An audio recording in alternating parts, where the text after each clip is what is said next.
Herrera me empuja y me dice, hable, mi amigo. Y yo siempre digo, el empujón me duró toda la vida.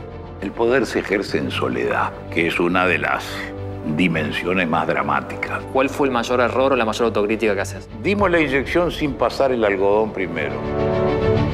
Julita ha sido siempre el punto de referencia de la familia.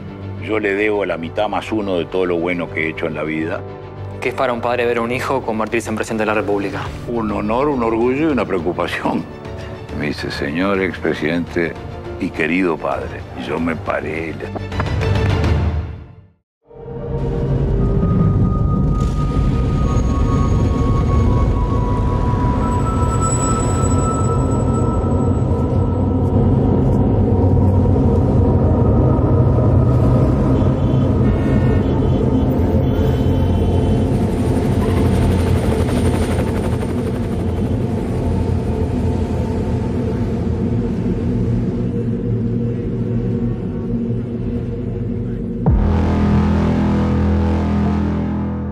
En el Quijote se lee una frase que a mí me gusta mucho porque es muy descriptiva de lo que fue mi vida.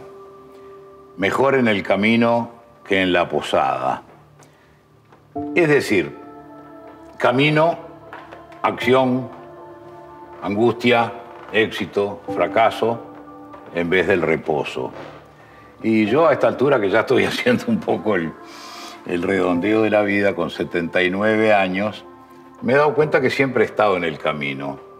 Y eso ha sido una sensación de realización y al mismo tiempo de una cierta tensión que es muy desgastante, pero como es una opción de vida, he estado más en el camino que en la posada. En este palacio se esconde el legado de Luis Alberto Lacalle Herrera, nieto de aquel caudillo Herrera y padre del hoy presidente de la República, Luis Lacalle Pou. Esa dinastía y ese legado político es el que vamos a recorrer hoy. ¿Estás preparado? Sí, sí, encantado. Lo del legado me suena un poco demasiado importante. Quizás recuerdo o contribución a la vida nacional. Empecemos el viaje. Muy bien.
¿Cómo eran esos comienzos en el barrio de La Mondiola, en el seminario? ¿Cómo era ese Lacalle Herrera joven? Cuando yo nací, mis padres vivían en la Plaza Zavala, en un edificio de apartamentos que todavía está. Después fuimos a vivir a la casa de Herrera. Había muerto mi abuelo quedaba solo. Y fuimos a vivir a la Quinta de la Rañaga, donde tengo recuerdos. Era enorme, eran como 2 hectáreas. Entonces para mí era un mundo, con un abuelo muy cariñoso, muy presente. Pero mis padres estaban construyendo una casa en la calle Echevarriarza, en Pocito Nuevo, barrio La Mondiola, nombre verdadero. Y bueno, y ahí viví 45 años. En la época de Barrio Lindo. De Barrio Lindo. De jugar en la calle hasta Sí, tarde. si bien teníamos jardín y jardín grande, había una cierta comunidad. Primero el tema de jugar a la bolita, que el tiempo era medio, bueno, tenía la pinguita que se llamaba, Le invocabas ahí la preferida. Después tuvimos cuadro de fútbol, obviamente. Columbia, nadie sabe por qué le pusimos Columbia. Un nombre gringo, pero bueno, ahí quedó. ¿Era Luis Alberto pícaro, inquieto, bandido o no? No sé si tanto. fui pícaro, no. Muy sonso me parece que no era. Tampoco era un genio. Pero tuve muy buenos amigos. Después, a los 10 años, en cuarto, para quinto me fui al seminario, que era el colegio donde había ido mi padre, colegio católico. En casa éramos y somos muy practicantes. Y bueno, ahí fue un cambio porque, claro, cuando llegué al seminario en ese momento había como 1.200 alumnos, solo de varones. Y era un colegio... fue un choque cultural. Los partidos de fútbol del seminario no era partido de fútbol, era una lucha grecorromana con una pelota como pretexto. Pero cosas lindas de esa educación jesuita, siempre buscando la excelencia, ¿no? Que es algo que a mí me marcó mucho, no porque lo haya logrado, sino por buscarla, que es estar en el camino y no en la posada. ¿Y en qué momento de esa infancia nace la vocación política? Bueno, yo te podía hacer el cuento que sí, desde el principio Macano. En el cine había un noticiero, como el de la televisión ahora, pero en el cine, que se llamaba Uruguay al Día.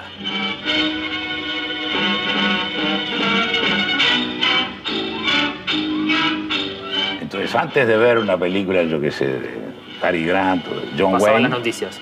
Una musiquita así, las noticias. Y me acuerdo que en un cumpleaños de Herrera, no sé, el número 80, una cosa así, aparecimos, porque lo filmaron a Herrera, 80 años, fue un personaje.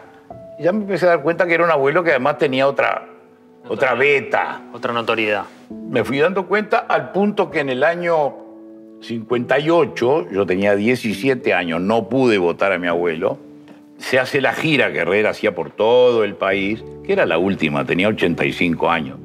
Todo el mundo sabía que no lo iba a ver más, y yo creo que por eso, no te olvides que no había televisión, no había nada, ningún medio más que el diario. Época de los políticos que la gente iba a verlo. A verlo, y Herrera a tocarlo.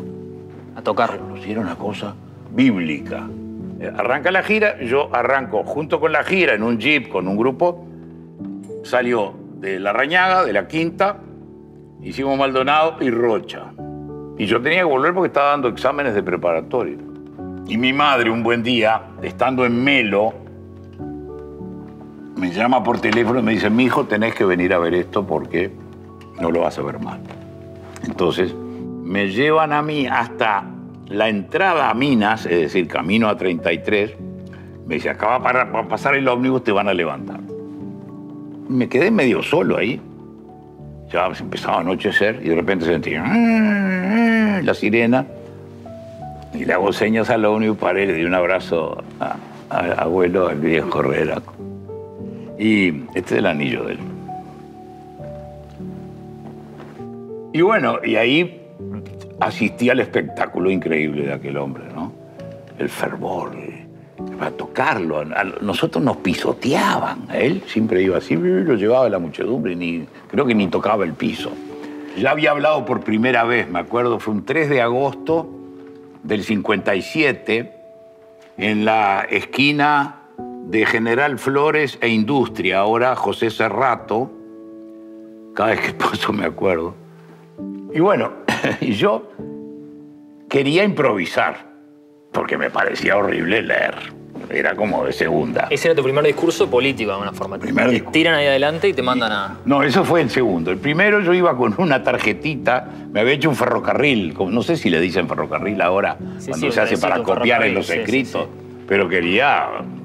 Bueno, yo qué sé qué pavadas dije, y salió mi foto en el día del debate. A los años me enteré que Herrera había mandado para que me escucharan y le contara.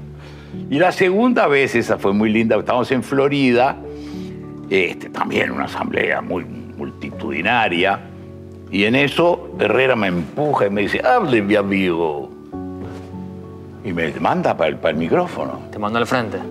Y yo siempre digo, el empujón me duró toda la vida. ¿Qué aprendiste, qué mamaste de alguna forma de aquella vieja forma de hacer política que implicaba recorrer los barrios, recorrer los pueblos, saber el nombre del líder y del referente en cada lugar? Sí, eso no ha cambiado, ojo, sobre todo en el herrerismo, en el Partido Nacional y en mi manera de hacer las cosas. Yo conozco más de 200 pueblos del Uruguay. Ahora, eso se va haciendo de apuntada. Conocer la realidad sigue siendo imprescindible.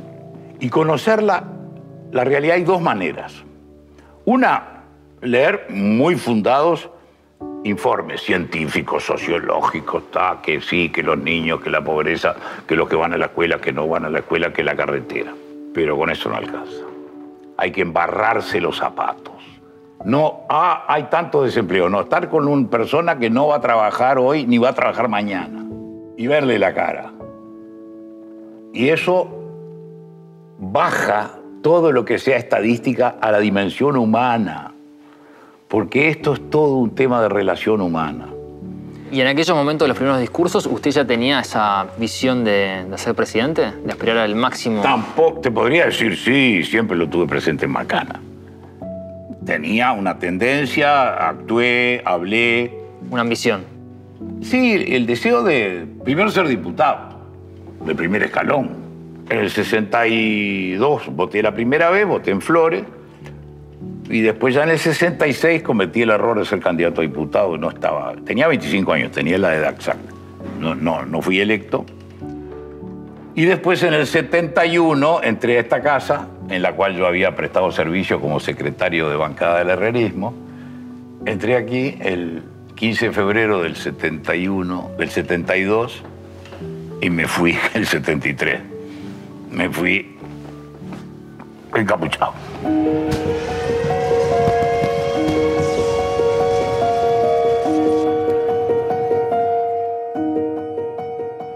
¿Cómo vivió esa etapa de la dictadura? Dicen que hay una anécdota que Julita colgaba en la banderola un trapo, ¿no? O sí, algo para que yo entrara o no entrara. Entrara o no sí. entrara. Sí, la cosa estaba muy complicada. El país entero vivía el miedo. Fue una sensación horrible, ¿no? Horrible, horrible. Tan poco nacional. El drama de los Tupamaros y del golpe militar es que fueron contra la esencia del país, que era que manda a la gente en la urna. Los gobiernos eran mejores, eran peores, pero acá es la urna la que manda. Y uno fue una minoría soberbia y la otra una minoría soberbia. En el trámite, que era muy tenso de la vida parlamentaria, yo creo que voté el estado de guerra interno, no sé, una de las cosas, y me pusieron una bomba en casa de mi madre, en Echevarri Arce. Yo me había mudado a la esquina, a Julio César. ¿Una bomba? Una bomba incendiaria. Y después, cuando se produce el episodio del 27 de junio, yo vine aquí en la creencia de que íbamos a hacer una resistencia, un aguante. No había nadie. Anduve por toda esta casa, no había nadie. Y de noche Julita me dice, mirá, están sonando la marchita famosa que ponía.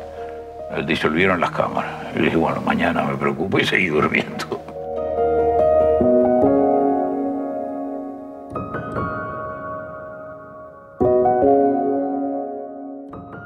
La mañana siguiente, bueno, empezamos a armar nuestra resistencia mínima. Hicimos un periódico que se llamaba Resistencia Blanca, que lo hacíamos con mi mimeógrafo. Bueno, demoraron 5 días de inteligencia en averiguar dónde estaba. Yo dormía fuera de casa. Yo venía por la Rambla y miraba. Si estaba colgado un no sé qué para afuera, era que yo podía entrar. Y quería ver a mi hija, Pilar. Julita estaba... embarazada de Luis. De Luis. Y entonces, un día vi la señal y dije, bueno, qué suerte, voy a dormir en casa. Dormí y a la mañana siguiente, pom, pom, teníamos una muchacha que nos ayudaba, brasilera de la frontera. Dice, señor, están las conjuntas. Eran las fuerzas conjuntas. Y bueno, y ahí, te metieron 2 semanas para adentro. Metieron la cuestión, los 2 primeros días no sabíamos dónde estábamos, de plantones y todas esas cosas. Y bueno, y después ahí ya salí y yo me encontré sin medio de vida porque no tenía más sueldo, con un hijo y 3 cuartos. Mucha gente se exilió en esa época. ¿No era una opción? No, yo no iba a darle gusto a los otros de eso, no. Entonces me empeñé a muerte, di las 4 materias en un año, me recibí y ahí conseguí el primer empleo en la quiebra, el concordato de mansiones. Me acuerdo que el que estaba a cargo era Fernando Liu y me mandó el primer cheque. Ahí más o menos pasamos ese tiempo. Y en el 78 se produce el horrible episodio de las botellas, donde Julita me salvó la vida por primera vez, que no iba a ser la última. Es muy común recibir regalos, era muy común. Y un día me dice la muchacha, hay 3 botellas de vino con nombres. Bueno, uno era para mí, la metí en la heladera, otro se la llevé a lo de Carlos Julio, otra a lo de Mario Heber, y me fui para el campo. Y cuando volví, me dice Julita, ¿qué hay de comer? Hay mondongo. Y mondongo no hay vino. ¿Cómo? Mondongo sin vino. Ahí hay una botella, vamos a tomarla. Y la destapé y cuando me iba a hacer así, porque el primer trago no lo hacía finito, chunga, tenía sed, dice, no tomes. Tenía veneno como a matar un caballo. Me hubiera muerto delante de mis hijos que estaban comiendo allí en una mesa en la antecocina. Y al día siguiente, sin saberlo del veneno, porque no lo había probado, y me llaman y me dicen, murió la mujer de Mario Heber. ¿Murió? Sí, por el vino. Yo la había llevado la botella y la había llevado a lo de Carlos Julio. ¿Nunca se supo quién fue? Nunca, nunca. Sospechas y todo. Es tan horrible que uno ni siquiera es capaz de dar un nombre. No sé. Fue terrible. Y esa mujer que le salvó la vida, muchos dicen que es la gran arquitecta y ideóloga de varios de los triunfos de los Lacalle. Hábleme de Yo no diría que ideóloga. Lo que sí es una referencia ineludible para mí. Yo le debo la mitad más uno de todo lo bueno que he hecho en la vida, a su consejo, a su cariño, a su compañía, en las malas sobre todo y en las buenas. Julita ha sido siempre el punto de referencia de la familia. Yo, desde los 16 años que la vi la primera vez, hasta ahora vamos a cumplir 50 años de casados en diciembre.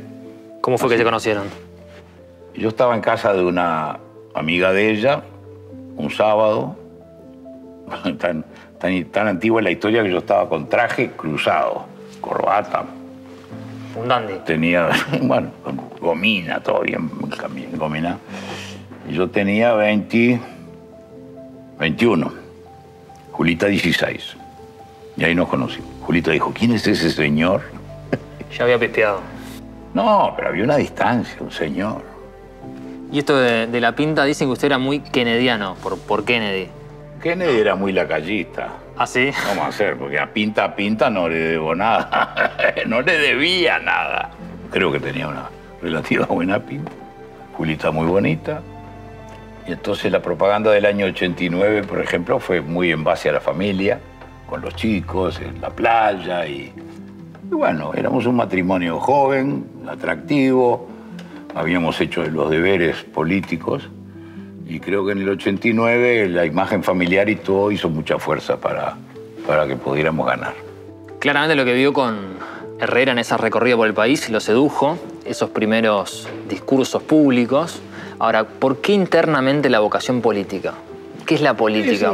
Es una vocación de servicio. Es decir, el hablar de las cosas del país era muy común en casa. Me interesaba. Venía al Parlamento, después cuando era más grande, a bichar. Fue como una deriva natural de un hogar en el cual estaba ese peso de la tradición y los recuerdos, muy vivo, por cierto, pero al mismo tiempo la condición de que se hablaba de las cosas del país. Dicen que tiene una convicción desde muy chico de ser presidente, de hecho, hasta que lo utilizaba en alguna conquista amorosa. Mirá que yo voy a ser presidente. Las conquistas amorosas son muy relativas. El tema es que uno cuando entra en una organización quiere ser el número uno. En la vida política existe el número uno, como existe en el ejército. Pero siendo integrante del Partido Nacional, que estuvo 93 años fuera del gobierno, como me dijo un dirigente colorado, conocido mío una vez, que fue muy cruel, pero me dijo, qué patético ser blanco y tener vocación de poder. Ni se imaginaba lo que iba a pasar. A los 4 años la vocación de poder se cumplió. Ahora esto que hizo Herrera con usted, de empujarlo a dar sus primeros discursos, después, muchos años después, lo haría usted con Luis, ¿no? Sí, en Bella Unión. ¿Cómo fue esa anécdota? Estábamos de gira y yo le digo a Luis, Luis, mirá que te toca hablar ahora, ¿eh? Media hora antes, 1 hora antes de la asamblea. Sin previo aviso. Nunca había hablado. Y bueno, y se desempeñó muy bien. Muy breve, por supuesto. Hay una foto muy linda que él está muy jovencito, yo estoy atrás. Y bueno, el empujón fue ahí. Una transferencia, un legado también un poco en eso. No, tampoco eso de que la herencia, no. Podía no haberle gustado, y creo que más. Como él cuando yo era presidente, era adolescente, no le gustaba mucho todo el tema. Incluso estábamos seguros de que porque había vivido la vida digamos, de lo feo de política, que es la angustia, que va a pasar esto, que no, que devaluación. La tensión, los problemas, la crítica. Sí, que son agotadores, pero no. Y después le tomó el gusto y creo que lo ha hecho muy bien. Presidente, le invito a seguir recordando su legado. Encantado.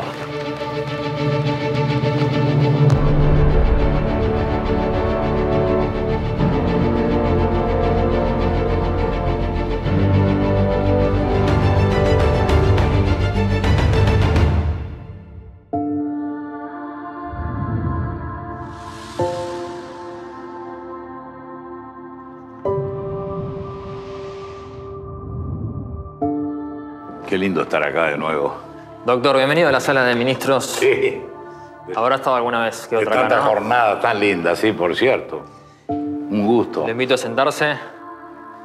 Y vamos a llegar al momento donde el Partido Nacional vuelve a la gloria política después de 93 años. La muchedumbre se iluminaba por las antorchas de su fe, besando el fuego del Sirio, alzan al cielo. Era Máximo Garrido Nardona. Solamente hay una forma de salvar al Uruguay, es que triunfe la reforma y el Partido Nacional. Por Herrera y por Nardone vamos todos a votar. Solamente hay una forma de salvar al Uruguay, es que triunfe la reforma y el Partido Nacional. Con la calle hay más razones. Para vivir en mi país, Eso fue una genialidad de Shechman. Para votar un presidente hay que creer en él. Como padres le exigiremos a la educación que fortalezca los valores de nuestros hijos y al mismo tiempo los prepare mejor para enfrentar la vida. Estoy buscando presidente, que estoy cerca de la gente.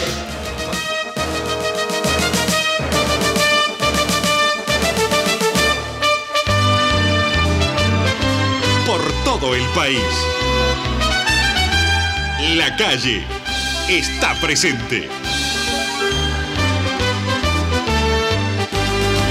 Que sea entonces la mejor prenda del ejercicio de nuestra tarea el hecho de que dentro de 60 meses, en esta misma casa, otro ciudadano jure con honor, por su honor, defender la Constitución de la República y podamos nosotros entregarle un país mejor. ¡Viva la patria!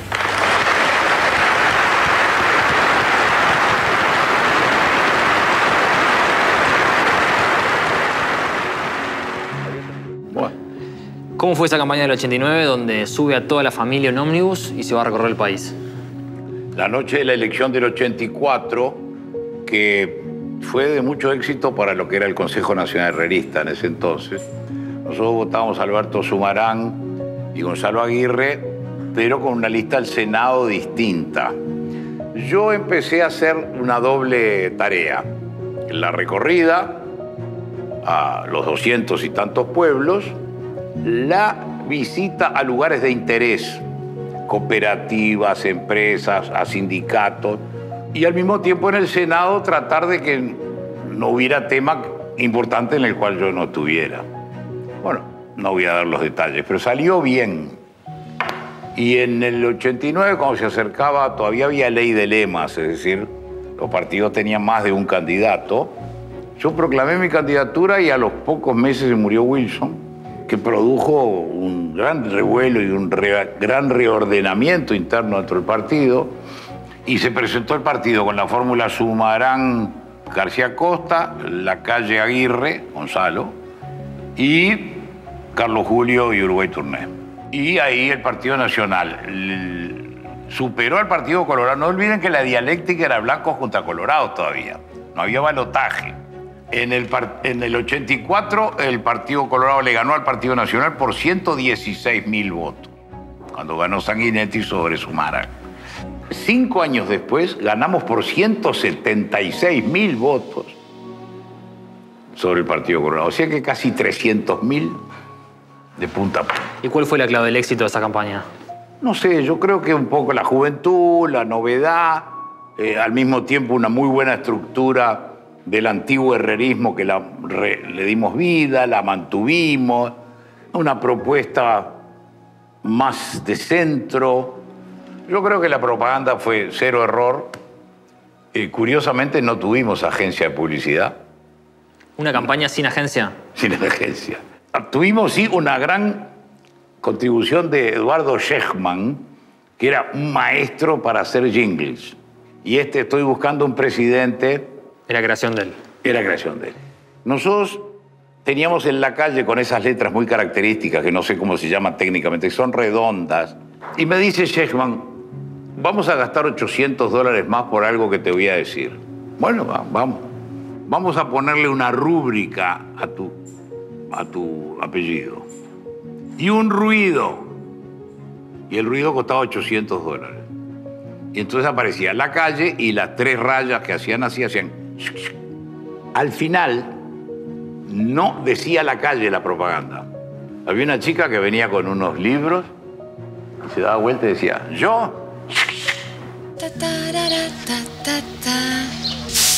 Esas son las genialidades de la publicidad. ¿Y en qué momento de la campaña se da cuenta que la cosa viene bien y que tenía chances de verdad? Yo, como había perdido cuando era muy joven elecciones, cosa que viene muy bien, siempre tuve pánico a agrandarme, ¿no? Y que después dijera, no, sabés que nos equivocamos y sonaste. En el momento de votar, yo fui a San Alejandro, que es la capilla de mi barrio, en la calle Julio César y 26 de marzo. Siempre votaba ahí, voté ahí. Al salir, Manino Mercader, Antonio, un querido amigo, recordado, me da un papelito y lo meto en el bolsillo. Y Julita me dice, ¿qué? Nada, un papel. Ya me daba boca de urna ganando. Pero yo me lo guardé. Y bueno, empezó lo del frente, que habían ganado la intendencia por 18, pasaban frente y saludaban, todo muy linda cosa. Y querían que yo saliera y dijera, yo dije, no, yo hasta que no me llame el doctor Valle, Jorge Valle, a decirme que... Y Valle no llamaba. Y bueno, en un momento dado llamó, Luis Alberto, te felicito, un abrazo. Me imagino lo que le habrá costado porque él había nacido para presidente y yo no.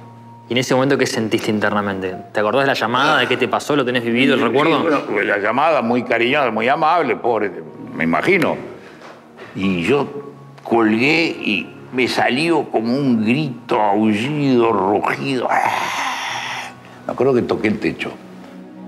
Nunca más la sensación esa. Y después, me dice Julita, después no te sonreíste mucho porque se me vino como encima como una carga de ladrillo, porque... Y muy lindo porque después apareció Sumarán Carlos Julio y Gonzalo. Vino el general Sereñi a saludar. Otros tiempos. Pero que hablaban un poco de la calidad democrática esta que se iba a ir consolidando cada vez más en el Uruguay. Claro, era la primera elección sin proscriptos. En la primera tuvo proscripto Wilson y Sereñi. Teníamos la sensación de cuidar mucho la cosa, pero se restableció esa especie de buena relación. Yo qué sé, yo me llevo con casi todo el mundo. Me parece que eso es parte del encanto de nuestro país, ¿no? Ahora, ¿cómo fue esto de armar el gabinete, de poner de pie un gobierno? Yo les decía, guarda, vamos a ser cortos en la promesa para ser largos en el cumplimiento. No pongan que vamos a arreglar todo. Es decir, la gente no le haces el cuento. En cambio, el que leyera la nuestra sin apasionamiento, ni a favor ni en contra, podía decir, pucha, esto es posible. Es razonable. Es posible. Y lo posible en la vida política es la verdad. Lo imposible es mentira y es una burla. Tan fue así que cuando llegamos a la última semana de gobierno, en febrero del 95, los periodistas del Observador vinieron a casa, sacan el programa de gobierno, la respuesta nacional. Ah, dije yo, bueno, viene de examen la cosa. Y ellos la empezaron a leer y ellos mismos pusieron cumplido, no cumplido, en vías de cumplimiento o algo así. 65-70% cumplido. Y entonces, lo que yo dije al inicio del periodo, que le queremos dejar a quien venga después que nosotros un país mejor que el que encontramos, fue realidad. ¿Qué es lo que te pone más orgulloso de ese periodo como presidente? Yo diría haber tratado de abarcar todas las materias en que el Estado y el gobierno tienen que ver, no haber dejado nada de lado. Yo diría, lo más importante de la ley de puertos. ¿Por qué? Porque nuestro país existe como país independiente porque hay un puerto y una bahía. Y la ley de libertad de puertos permitió que se abundaran los puertos privados y públicos y que la actividad portuaria hoy deja 1.500 millones de dólares por año. Desmonopolizamos los seguros, desmonopolizamos alcohol. No pudimos con la ley de empresas públicas, que lamentablemente en un referéndum fue derogada. La obra social sin precedentes, 2 hospitales nuevos en un mismo periodo nunca se habían construido, el de Las Piedras y Canelones, el Fondo de Inversión Social, el Programa de Inversión Social, 150.000 soluciones habitacionales, construcción de liceos, escuelas, centros de...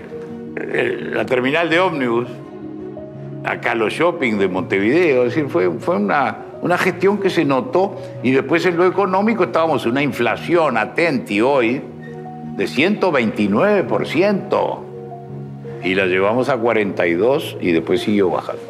Y mirando para atrás en retrospectiva, ¿cuál fue el mayor error o la mayor autocrítica que haces? Yo diría que quizás no haber explicado bien el alcance de algunas medidas. Dimos la inyección sin pasar el algodón primero. Es decir, no preparamos el terreno. Claro, para medidas que eran muy drásticas y que cambiaban mucho la vida del país. ¿Cómo se maneja el poder, un cargo de tanta responsabilidad, y al mismo tiempo se mantiene el contacto con la gente, los pies sobre la tierra? El poder se ejerce en soledad, que es una de las dimensiones más dramáticas. El presidente termina la última decisión, que además nunca es entre el bien y el mal, ni entre blanco y negro. Ojo, si no sería una papa. Es entre 2 males, a ver cuál es el menor, o bienes relativos. Siempre son a gris. Matices. Por eso se le pone a uno el pelo encanecido. Pero si bien se ejerce en soledad, no se debe ejercer en aislamiento. ¿Cuál fue el momento más solitario, más duro de ese periodo? Yo diría que la noche que perdimos el referéndum de las empresas públicas, le habíamos puesto mucho cariño a eso, y bueno, nos dieron una paliza electoral, 72% a 28%. Hoy quedó demostrada una cosa fundamental, y si ustedes me permiten, la más importante de todas: a los uruguayos no nos llevan por delante. La noche del filtro fue una circunstancia desagradable, pero hubo que cumplir con lo que decía la Suprema Corte de Justicia, la huelga policial. Y bueno, en esas hay que saber tener templanza y estar muy seguro de sí mismo, y bueno, para los que somos creyentes, rezar. Y contame alguna de esas verdes de la que aprendiste algo. De todas. El que rueda del caballo y no aprende, no, mejor que no suba más. Uno aprende la limitación de sus capacidades, la limitación del poder que tiene, por suerte, porque en un sistema democrático el presidente puede hacer solo lo que le está permitido y de acuerdo a la forma permitida. Ley, decreto. ¿Y de qué forma elegís cómo rodearte? ¿A quién poner en qué lugar? ¿Priorizás lo político, lo técnico? Los cargos son políticos por definición en el mejor sentido de la palabra, es decir, los ministros van a representar la voluntad del partido que ganó o de los partidos que acompañan políticamente. Ahora, sí, además tiene conocimientos técnicos en la materia que le toca, mejor. El criterio es fundamentalmente confianza política. Cuando hay una coalición como la que tuvimos nosotros, había 3 ministros del Partido Colorado, 4 ministros del Partido Colorado, y dentro del Partido Nacional había de Proyecto de Rocha, Por la Patria, no con cuota, que no está mal, porque la correspondiente apoyo parlamentario surge también del voto. ¿En qué se diferencia aquella coalición de la coalición de hoy en la que le toca gobernar la calle Pou? En 2 cosas. Primero, en ese entonces estábamos en ley de lemas.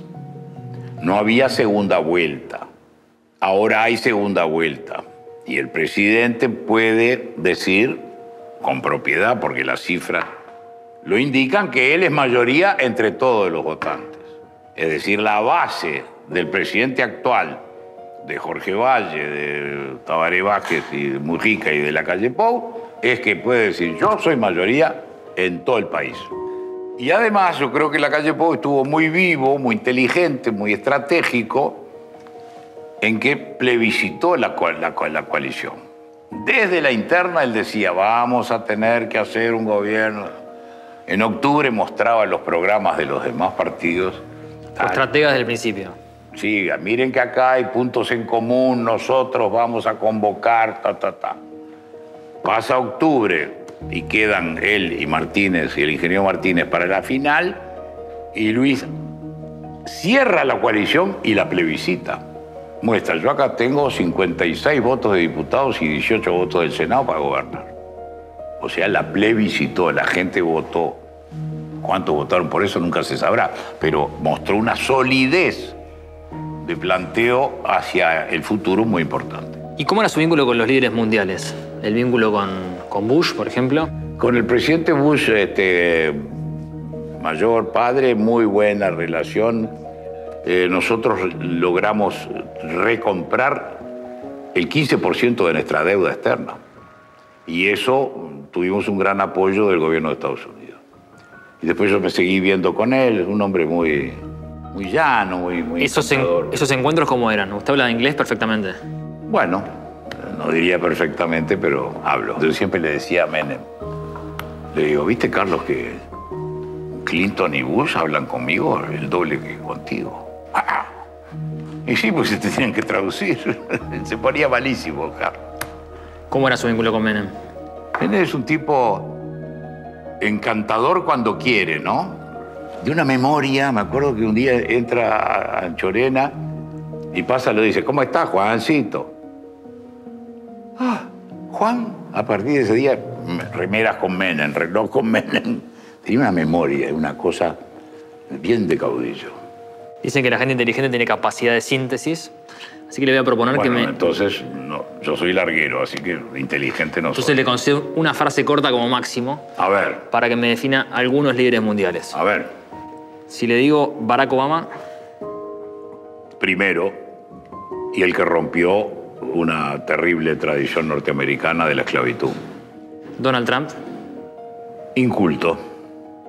Biden. Político profesional, un poco viejo para lo que le toca. Menem. Muy inteligente. Lamentablemente, la historia no va a ser justa con él porque cometió muchos errores. Maduro. Pobre. Lo más negativo que tiene América en este momento y además responsable del hambre, de la emigración. No, ha sido el castigo para Venezuela, la fundición de Venezuela. Vladimir Putin. Un zar, porque hay países como Rusia, como Turquía, como Irán, como China, que tienen un pasado imperial que se nota. Julio María Sanguinetti. Lo más inteligente, culto y preparado de la dirigencia política actual. Jorge Valle. Apasionado, revolucionario, de carácter un poco cambiante, pero un hombre muy valiente, intelectual y físicamente. Tabaré Vázquez. Gran amigo. José Mujica. Prefiero el silencio. Luis Lacalle Pou. Mi hijo muy querido, mi presidente muy admirado y nada más. Vamos a ver algo. Sentimos que nuestros hijos han crecido, tanto como nuestro compromiso con cada joven de nuestro país y como nuestra responsabilidad. Devolverle su afecto y su fe en un presente que los respete. Devolverles la oportunidad de un futuro. Esa es nuestra obligación. Un futuro aquí, entre nosotros, en casa, en nuestra propia patria. Con la calle hay más razones para poder vivir en mi país.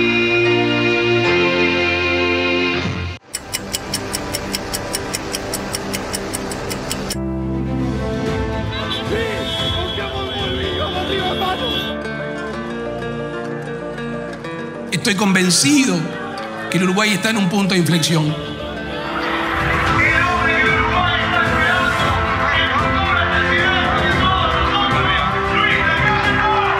las nubes pasan y el azul queda. ¿Qué es para un padre ver a un hijo convertirse en presidente de la República? Un honor, un orgullo y una preocupación. ¿Cómo fue ese día de las nubes pasan, el azul queda? ¿Qué sintió? ¿Dónde estaba? Esa es una frase muy linda del doctor Herrera, que tenía frases muy poéticas, muy de una oratoria antigua, pero muy ilustrativas. El sentido de esa frase es que las cosas malas, las tribulaciones, los errores, las derrotas pasan y queda el azul, y que se mantiene lo lindo o lo verdadero. Y para mí fue tremendo cuando Luis lo dijo, realmente. ¿Cómo es ese día o ese momento en el que Luis de alguna forma lo jubila de la política? Bueno, yo me jubilé antes que me jubilara Luis, porque en la convención del Partido Nacional de mayo del 10, yo dije el discurso más breve de mi vida, 45 segundos, y allí dije que renunciaba a la presidencia del directorio del partido y que renunciaba a mi futura candidatura y actividad política directa y concreta, y me di vuelta y me fui. ¿Y esta charla de padre e hijo donde le dice, voy? Yo le dije, me parece, Luis, que yo esperaría un periodo más, pero él es su propio dueño, y cuando estábamos a punto, el viernes antes de la interna del año 14, yo estaba en mi despacho acá en el Senado, él me vino a ver y le dije, mirá, hijo, te quiero decir 3 cosas. Vas a ganar la interna, vas a ganar por ti, porque tú armaste todo esto, y porque vas a ganar, de ahora en adelante sos mi jefe. Presidente, lo invito a seguir recordando su legado. ¿Cómo no?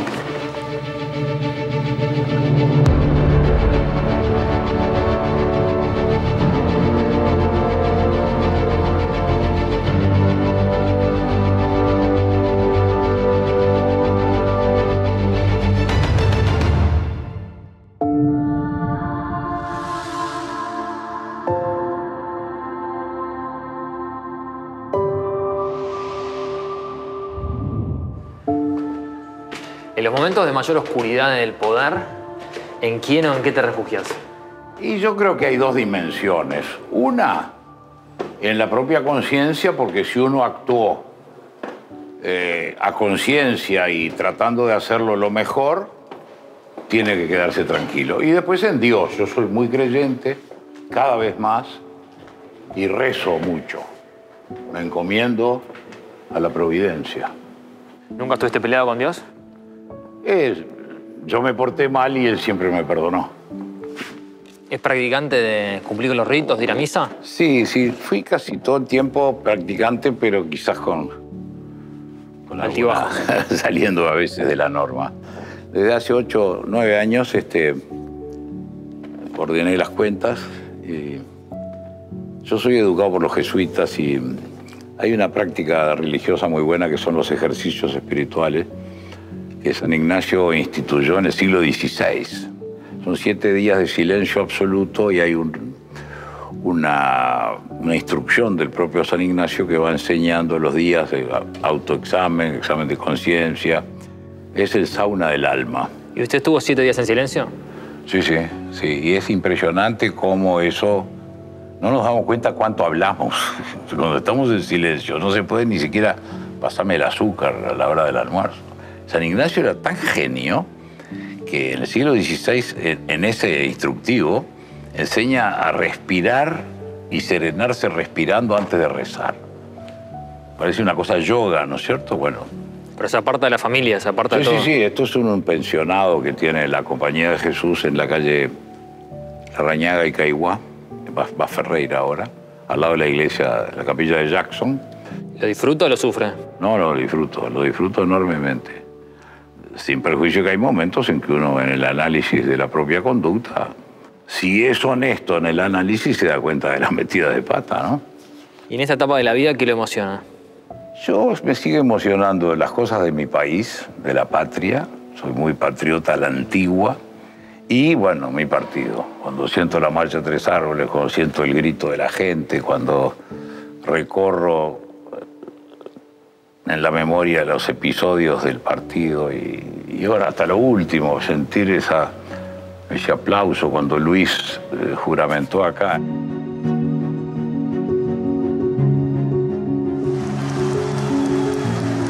Yo, Luis Lacalle Pou, me comprometo a desempeñar lealmente el cargo que se me ha confiado y a guardar y defender la Constitución de la República. Queda usted investido en calidad de presidente de la República.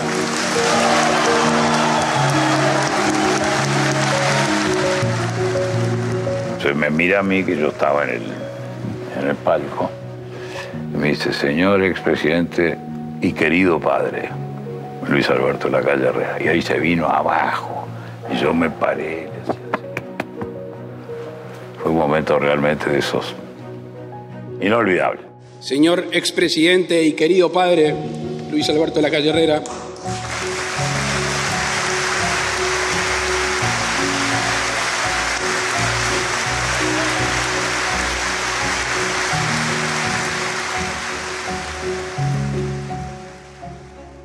Son los detalles, los gestos, ¿no? Las pequeñas cosas. Son como las quedan en la memoria. Las luces en la vida, ¿no? A veces hay mucha luz, a veces poca.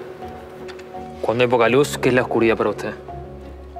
Y es la falta de esperanza, ¿no? Que el horizonte parece que se cierra, que no hay salida, que... Y la esperanza es la luz y la oscuridad es la desesperanza, ¿no? ¿Hoy a qué le tiene miedo? A la envidia, al odio y al desagradecimiento. Creo que uno de los legados del Partido Nacional, un poco hablando con algunas personas, me decían que usted hace 20 años, como presidente del directorio del Partido Nacional, incorpora a los jóvenes, de alguna forma, en espacios de toma de decisiones. Y usted hace que se empiecen a sentar en esa mesa del directorio a convivir con... Le dimos un lugar orgánico. Cuando yo era joven participé en los congresos de juventud y todo, pero eran totalmente volitivos del movimiento o de la lista del comité de jóvenes. Y entonces a mí me pareció que tenía que haber un escalafón, digámoslo en términos militares, del partido para los jóvenes a través de elecciones. Ellos eligen 300 integrantes de un congreso y los 300 eligen 15 que son la autoridad nacional, el Comité Ejecutivo Nacional de la Juventud. En la última votaron 53.000 jóvenes, que no es mucho. Entonces, el que se pone allí, el que llega allí con sus votos, tiene una legitimidad, y el que integra los 15, mucho más. Y después que yo propuse y se votó la reforma de la Carta Orgánica, en otra reforma le dieron 2 lugares en el directorio, es decir, no votan pero asisten a las reuniones del directorio, o sea, a la cúpula del partido. Y si viene uno de esos jóvenes, ya sea del Partido Nacional, del Frente Amplio, del Partido Colorado, y le dice: doctor, ¿qué hay que hacer para convertirse en presidente? ¿Cómo se construye un presidente? En primer lugar, no hay que obsesionarse con el llegar, sino tener muy claro para qué se quiere. Porque el poder por el poder en sí mismo es una pasión fea, digamos, ¿no? Es en cada momento saber bien qué es lo que se le da como poder. ¿Qué puedo hacer yo si soy un diputado en 99? No es demasiado, pero se puede. ¿Qué puedo hacer si soy un senador en 30? Ya es un club más chico, digamos. ¿Y qué puedo hacer si soy presidente? Entonces, expresarlo antes, ser cuidadoso, cortos en la promesa y largos en el cumplimiento. Es decir, no hay fórmula, es lograr que la gente crea lo que uno propone, y si cree en una mayoría, pues presidente, si no, no. Herrera fue 7 veces candidato a presidente y nunca llegó. Y usted fue candidato y tuvo la suerte de primera. Claro, contrariamente a lo que siempre aconsejo, yo había perdido cuando era diputado, ¿no? A veces la rodada enseña mucho. A Luis Lacalle Pou le sirvió mucho para afinar su propuesta. Yo después fui candidato, gané las internas del 99 y perdí la presidencia. Después perdí la interna con Larrañaga y después gané la interna del año 9 y perdí con Mujica. Presidente, ¿cómo le gustaría ser recordado? Un hombre que conoció, amó y sirvió a su país. Llegamos al final del viaje y es tiempo de firmar su legado. Bueno, muchas gracias por todo. Vamos a firmarlo por acá.